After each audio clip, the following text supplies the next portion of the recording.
So this week's episode of Showtime's Kidding, The Cookie, it's all about identity. Now you may be thinking to yourself, well, isn't that pretty much what the entire show's been about up to this point?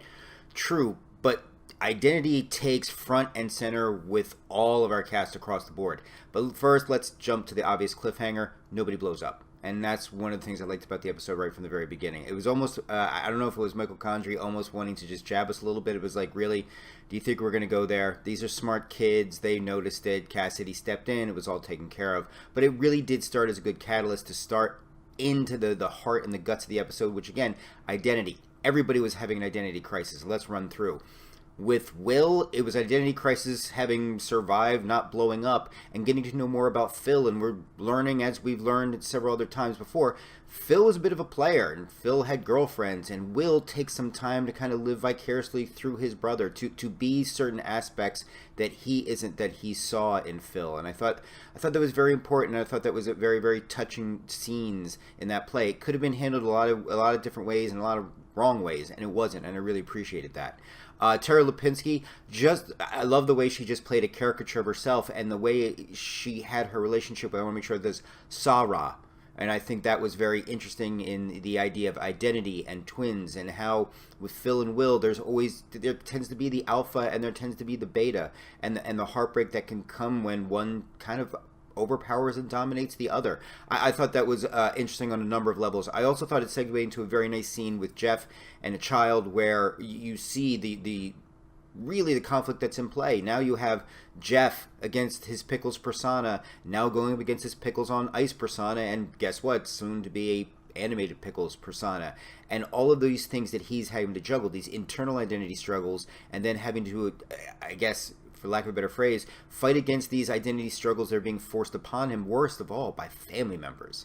We have Deidre and Maddie, again, an identity issue where, Deidre not being able to deal with what's going on with her family, understandably so, and her husband's identity issues, snaps at Maddie and realizes that the reason why has to do with the lack of identity and the conflict that exists within the family, and Deidre starts seeing her identity as her mom. And the last interaction she had with her mother when her and Jeff were little. And again, we see this idea of people losing their sense of selves.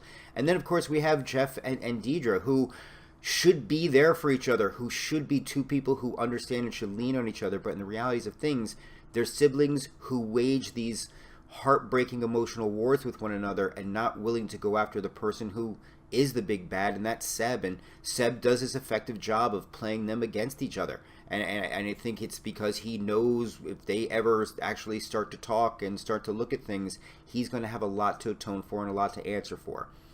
Okay, beyond identity, there were some very cool extras I want to get into. Vivian, I thought her story was lovely, beautiful, and tragic and heartbreaking. And the addition of Viva Las Pages, I thought was such a nice touch, with the sweater being made from the sweater she wore, and convincing her and her love of wanting to go visit Honduras to go back to chemo. That scene in the moment is so Jim Carrey, Michel Gondry. But I don't care. It was beautiful. It's the kind of things we expect and we look for. So I love that. How Jeff handled the parakeet. First, seizuring and stroking it out with the flipping of the light switch, and then the grinding it up. Yeah. Jeff may have acted a lot more like a mature adult in this episode, but he's clearly having some serious anger issues. And I think, but on a positive note, that plays into his interactions with Seb.